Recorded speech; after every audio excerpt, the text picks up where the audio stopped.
This guide is mainly targeted at Dire, but the boss mechanics are the same for Fearless, and you can adjust the team requirements accordingly. Label cost requirement is assuming you have very well built characters and know the optimal combos. If you feel like you cannot do the perfect combos, you can add 1 or 2 more costs to the team to make the clear much more comfortable. The difficulty of this Stygian is all on the new boss, Radiant Gecko. The other 2 bosses can be cleared with many teams around 4 cost. The main strategy is to give most of your resource to the Gecko. Now, let's talk about the newest boss, Radiant Moon Gecko. It has 22.3 million HP at Dire and 10.3 million HP at Fearless, which is on the higher side of Stygian bosses. Its mechanics is different from the overworld version and deploys the Geo Shield at the start of the battle. It has 9 layers of 4 unit shield, whereas the overworld version has 9 layers of 2.8 unit shield. After the shield breaks, it transfers 70% of geo damage and 10% other damage dealt to the shield, meaning geo DPS don't lose much damage during the shield phase. It will be down for 6 seconds and you can start doing damage, but once that 6-second window ends, he will apply a debuff to all 4 of your character, decreasing their HP by 15%, damage by 15%, reducing healing received by 40%, and minus 100% crit rate. It will also have 60 extra geo res. To remove the debuff, the character has to heal to full HP. Then the boss will give you an extra 50 damage percent and 15 crit rate. It is important to remember that the debuff is specific to each character. So for teams where all-field characters do a significant amount of damage like Flynn's, you want to heal those all-field characters to full HP as well. But for hyper carry teams like Movica, you don't have to worry about healing the other characters. The mechanics of the boss can be broken down into the Geo Shield and healing.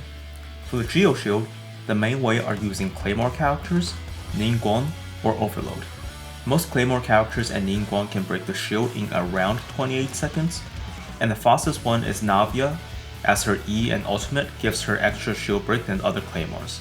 If you're really desperate, Sayu and Dori are Claymore characters with some healing, but most teams have better options. There's not much to it, you just have to bring 1 extra character for shield breaking, and if you're doing a 120-second clear, you will have to do the shield breaking 2 times. Now for the healing. You can dodge the debuff with iframe from an ultimate, but that only applies to the on-field character. So your off-field character will still be hit with the debuff. Also, if you don't get the debuff, you can't get the 15 crit rate and 50 damage percent. So if your team is capable of clearing the debuff, it's generally the better option. If your team doesn't already have a strong healer, your options are Prototype Ember, and you might also need a healing circlet and 1 character to use the Maiden Beloved set to heal your party to full. The one exception is Alakino, which cannot be healed aside from her ultimate, and using her ultimate does not fully cleanse the debuff normally. This can be solved by wearing Maidens on one of your character and having enough sources of attack and damage percent, as shown here. That's it for the mechanics of the boss. Now onto team recommendations. I've limited the recommendations to non-C6 5 stars for all the bosses, and for this boss, there's really not a lot of options. For Zebai, a 4-cost team should be able to clear without Lenny by maximizing Goro's healing with the Maiden set and healing bonus circlet, but having Linnea would make your life a lot easier. For Skirk, you have to bring Chonring and do N2 dash to break the shield. The minimum requirement is a C2R1 Skirk from early testing. This is a very easy boss for Movica as she is a Claymore and Overload can help with the shield breaking, with videos of people clearing the shield in 11 seconds. Both Overload and Melt Movica works, but Overload is generally easier if you have the 4-star supports at C6. Flynn's and Nefer needs to bring a Claymore, and generally Columbina needs to be on Prototype Amber. There's not much more to it, if you have enough investment, you can clear in time. C2R1 Verisa should be able to clear with her ability to plunge and overload to break the shield. C2R1 Molani should also be able to clear using Movica as the shield break character. Arlecchino Overload might be able to clear with C3R1, but more testing needs to be done, so I have not put it on the list. The other 2 bosses have already been in Stygian and Abyss before, so I will mainly be talking about team recommendations. The lowest cost team for Tennobar's Pavlia Shadow Void Transfiguration is Overload Movica, clearing with C0R0 Overload. Melt would also work with C0 teammates.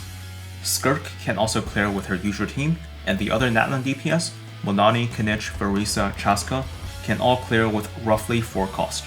Flings and Nefer can also clear fine with normal Flings team and Nefer bringing Pyro MC for fast shield breaking. Alakino Overload can clear with C1 R0, and Nuvolette can clear with C1 Nuvolette, C2 Farina, and either bring Shlonen Auroron for Night Soul shield break or Dendro Pyro for Burning shield break. If you have other high investment DPS, you can just add Pyro MC to the team to do the shield breaking, and likely still be able to clear with a few more costs. The Frost Knight Hera, Hatred and Rage was also an old boss. It is basically a target dummy for any looter team, but a lot of old characters can still clear, with the boss mechanics benefiting Faith and Meld characters along. The easiest clear is obviously any looter team, and this doesn't have to be the full team.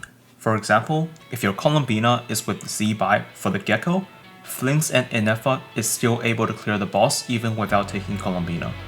The same applies to Nefer. As for the other teams, Movica can clear with C0R0 with Fiona, Yanson, and Bennett, but you can also upgrade the support to make your life easier.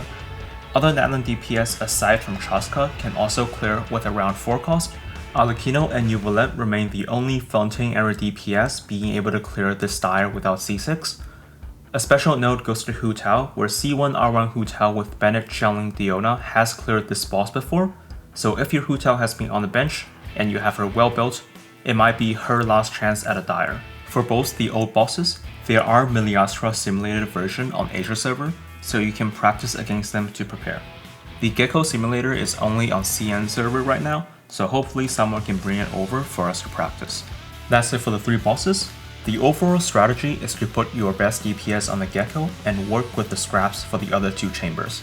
For most players, that means either Movica, Z-Buy, or Skirk for the Gecko. Gearing is also important as the Gecko gives you 15 crit rate, so you should build around that.